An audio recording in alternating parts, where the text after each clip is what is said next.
Hello, hello, hello. This is Tom from Tom and Ruth Philippine Adventures. Let me wipe that screen a second. Okay, we have Rockville, Daytona Beach, Florida. How interesting is that, right? It's packed. Who says it? 1,000 people, 5,000, 100,000? I don't know. It's packed. All right, updates. Tom and Ruth visa. I got some good news, really good news. Okay, Ruth and RR had a meeting with the visa 5, 6, 7 hours ago, and everything went well. Ruth is coming pending a medical. They found phlegm in her throat. Her and the few others that was there, I guess apparently they really look at that. But anyway, she's got July 4th. They approved her, gave her the pink slip and everything, and then gave her shots. And so and the interviewer today told her, pending that interview, you're all right. I on my end, I have to file my taxes, 2024 taxes. I filed an extension to say, okay, I'm going to pay my taxes or do my taxes, get them in 3 months. I filed an extension. Well, that's not good enough. I have to do my taxes. Oh boy. And I do Uber and Lyft, and it's straight cash, so I got to figure that one out. Anyway, so I'll do my taxes, get that done, get that in. I got until July 4th, but I'll have it in within the next week and a half. And then I got to send one paper in my documentation. It was a copy, which is a simple thing. So all that's got to go there. So it's all ready and done. So they told Ruth that she's basically there. Just get those piece of paper, and then she's got to do some kind of seminar or something. I don't know, before she leaves. RR has to do the same. RR is approved, and she has to do the same. They let them do them at the same time. They were very, very, very nice. They were very accommodating. It was just amazing. Ruth said how nice they were, so shout out to them, and I'm glad. I mean, it took us forever to get the interview, as you know, but once got in there, things went well. So they asked her some questions. I don't know what they all were or anything about it. I didn't go in detail with her because, as you know, it's midnight. It's midnight here, 11-ish, I don't know. And they're waiting online for me to send this in, and I got it submitted, but they didn't see it on their end. They couldn't see it on their end. They said that's a fault with the system. Even though you can upload, sometimes it'll get right in, but it's not a deal breaker. They said it's not a deal breaker because we see that he's worked. We see that he's got all his Lyft and Ubers. We see all that, so we know he's employed there, doing it. So not employed, but 1099. So all good there. So I just want to tell everybody, thanks be the Lord. It was all done with, Ruth said, time they got in there at 6 a.m. They had to be there at 6. Her appointment was at 6. And time they get all the stuff done as far as the people and stuff. And they allowed Ruth, believe it or not, to leave, and because her signal was horrible, and go across the street at the hotel, use the Wi-Fi where she's staying, and then they allowed her to come back. They gave her a time limit, but they allowed her to come back, which gave me an opportunity to get online and submit the documents. I mean, I had the documents that was needed within 10 minutes, 15 minutes, but they never could see them on their end. I mean, I'm sitting there, Ruth's called me, but I had them submitted into the system, the SEAC system. So, but it was really nice to hear that they were really nice to her, and they were teasing RR. Apparently she was really nervous, but not nervous, kids. She's nervous more about her phone. Where's her phone at, right? But really, she was happy that she got to, they, made her say an oath and this, that, and other. And they asked her questions, but gave her all the paperwork. Basically, everything is done pending my end with that one document and my taxes. And then her health, it's all fine. It'll be fine. She'll get it. So, I think it was just a cold, because she had pneumonia, kind of like walking pneumonia, back about 3 months ago. I made her go to the doctor finally, and she had pneumonia, but they gave her a breathing machine, and she had breathing machine treatments, but she didn't go back in for any kind of checkup that you're okay. The doctor said just finish all these, and Philippines, drop off the machine, you're done. You know how the Philippines is. So there's not really a checkup again. So, but really, I was looking at the documents, guys. I remember back in 2014, 15, and 16 when we were submitting documents. Man, I looked young back then. I look old now. Old now. I mean, really old now. What happened? I got old that quick? Man, I'll be 70 next month. So it's amazing how quick it goes, right? Yeah. So my baby daughter is going to come first. Then, because of school, I got to pre-register in school. We're bringing Omer, so we have to kind of wait. I don't know what the process is with that.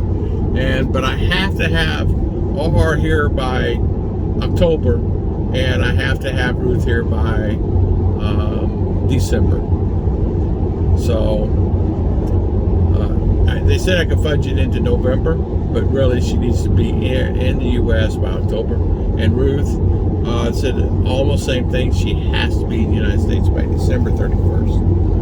If it was up to me, I'd have her here tomorrow. So, but I will have them in a long time before then, both of them and the dog. We're bringing Omer, and so my baby. So I want to say hi to Tom Dracos and the guys that's been helping me along, and Mitch and Mitch Brumbaugh and some of my friends out there, Tom Shipman. And I have to kind of try to figure out things. It does get quite expensive, as you know, when you do the visas.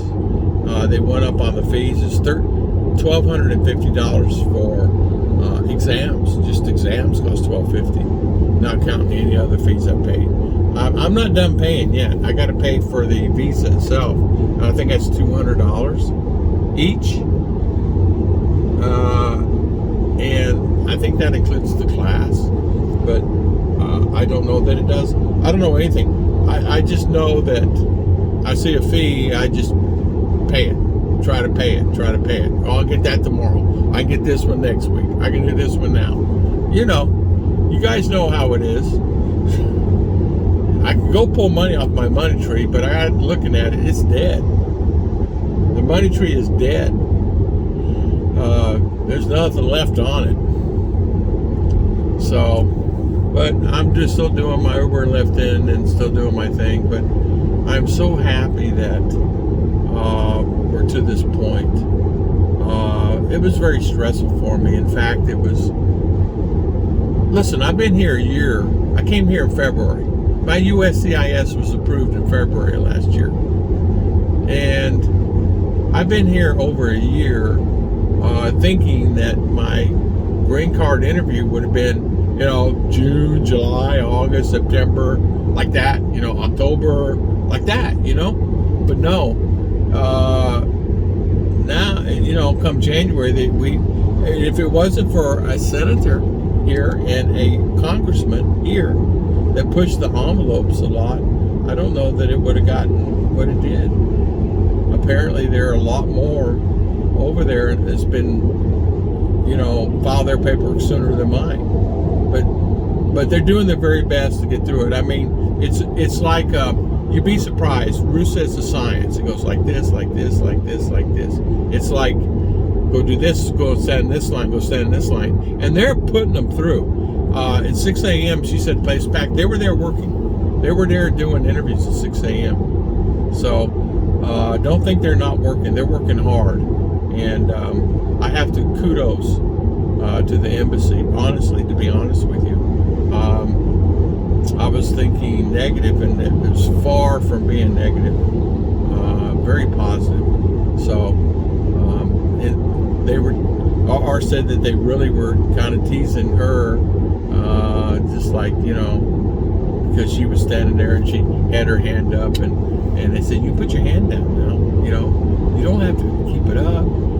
He said, I bet your daddy tells you that all the time. She goes, my daddy, and then they got to talking. So it was nice, And R said it made me feel comfortable, and I felt relaxed, and that was nice. So don't think that it's as bad as it seems sometimes. A lot of times, the key is having the paperwork in like you're supposed to, and just do what they say. That's what it is. It's like anything else. It's like us going to get a driver's license, or paying our insurance, or just do what you're supposed to do. If you can't do it, try to figure it out. If you can't get it next time, or get it 2 weeks from now or a week from now. But I wanted to give everybody an update on all this. I've been really hiding out because I didn't know anything. Ruth and I, we were in limbo.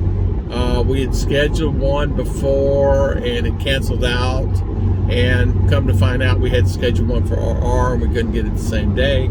It was really, really stressed and tough. And even this night, when I'm up at midnight and doing that, I was stressed, and I'm still stressed. I'm tired.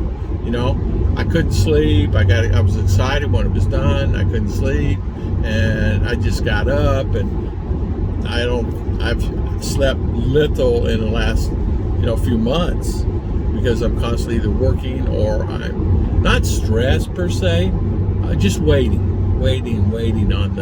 on the process, and waiting on what's the answer. And I messaged some of the guys, and they know that they get frustrated me asking, how much was the next cost? What's the next cost?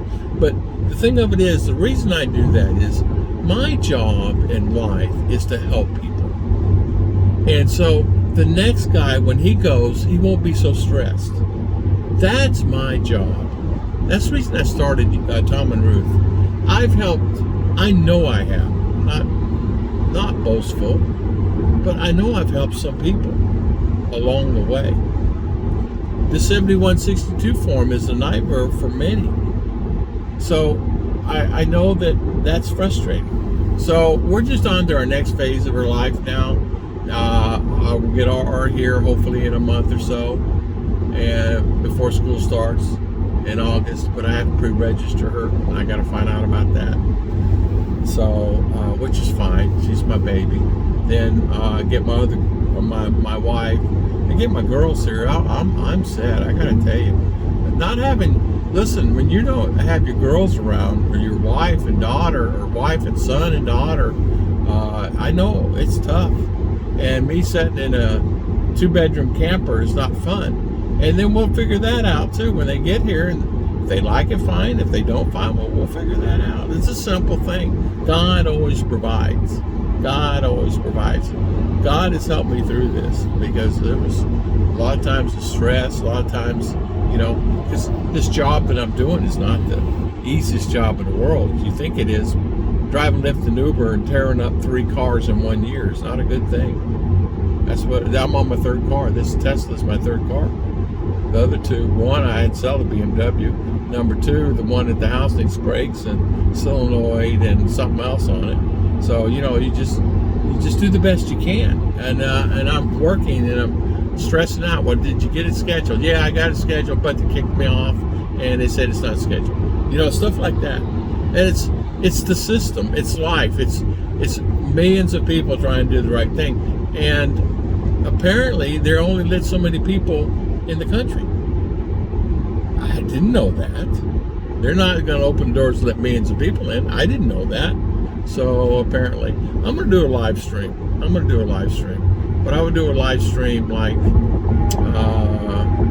your time there in the Philippines, and kind of mixed modes, like 6 o'clock, 6 o'clock p.m., do one, 6 o'clock a.m. or 7, something like that, on my day off.